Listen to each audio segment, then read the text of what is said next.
The most difficult thing to do is to change the mind of a particular human being. And why is this very difficult? This is because that person has to be willing to change. That person has to participate in the process. Even God will not change the mind of a particular person. It involves you also participating with God, for you to change your mind.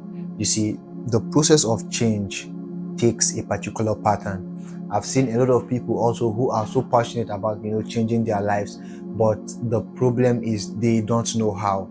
So many of us want to worship God, but we don't know how to change ourselves. So many of us want to stop something, but we find it very difficult to stop. Why? Because the process of change has not been understood. It seems like a mystery for someone to change, to become better. But I would want to highlight some little steps that you can follow that can help you initiate change.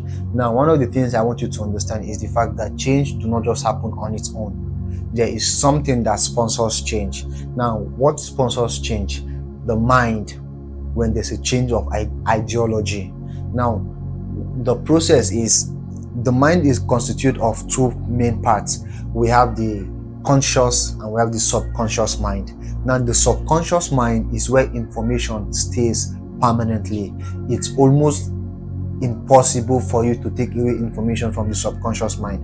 And then the conscious mind is a part of the mind that you take information temporarily, so you can put an information in your conscious mind and forget it next tomorrow. But the moment an information gets into your subconscious mind, it stays for almost a lifetime. Now, getting information into your subconscious mind takes a particular pattern. Now, when you listen to something for the very first time, it stays in your conscious mind. But one of the things that takes information into your subconscious mind is repetition. Now, the moment you keep on repeating an information over and over and over and over, it gets into your subconscious mind. Now, every information that gets into your subconscious mind forms a character. It forms a habit in you. So can you see that if you want your life to change, there is the need of taking a set of information repeatedly. When you take it repeatedly, after it gets from your conscious mind, then it gets to your subconscious mind. And when it gets to your subconscious mind, then you form an habit. And when an habit is formed, then it develops into a character. And when your character is formed, then it determines your destiny. These are the procedures in getting an information to change your life. So one of the first things you need to do is you need to be very deliberate about getting an information in the line of how you want your life to be changed into. For instance, why do people become medical doctor? When you say, I want to become a medical doctor, what happens after 3, 4, 5, 6, 7 years, and then people start calling you medical doctor?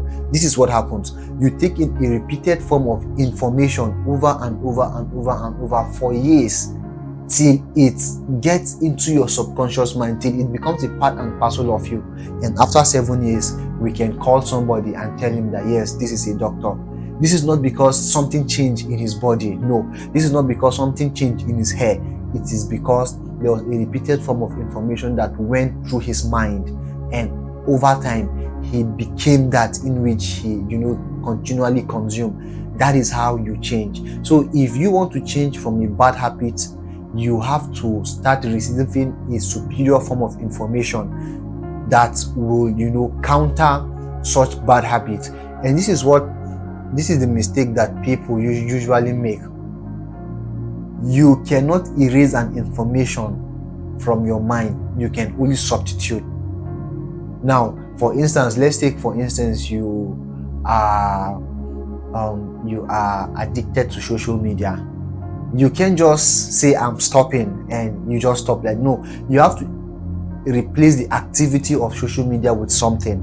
That is how it's been done. So if normally you always stay on social media, maybe you can replace it by reading the Bible, or you can replace it with a quality conversations with friends. This is how the subconscious mind works. So you cannot just empty your mind from such stuff. There has to be a replacement. So if you want change, you must make sure you start from the very beginning. the kind of information you listen to. So you begin to sort out what are the informations that I am listening to presently that is sponsoring the kind of lifestyle that I'm having now.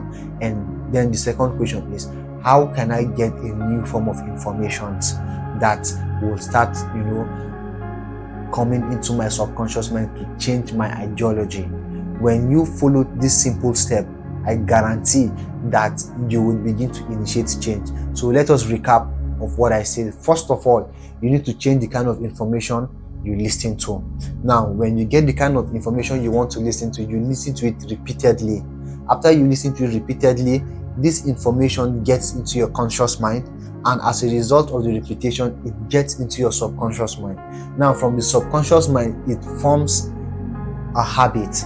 Now, a habit is what you continually do. Now, when it forms a habit, then from a habit, it forms a character. Now, when it forms a character, it becomes part and parcel of you. Now, after it's formed as a character, then it determines your destiny. At this point, your life has changed to what you are listening to. So, write this on your notebook and put it down and follow this process, and I guarantee you, your life will change with no distant time. So if you've learned anything, you write down on the comment section what you've learned, and please leave us a comment of how you think one could initiate change.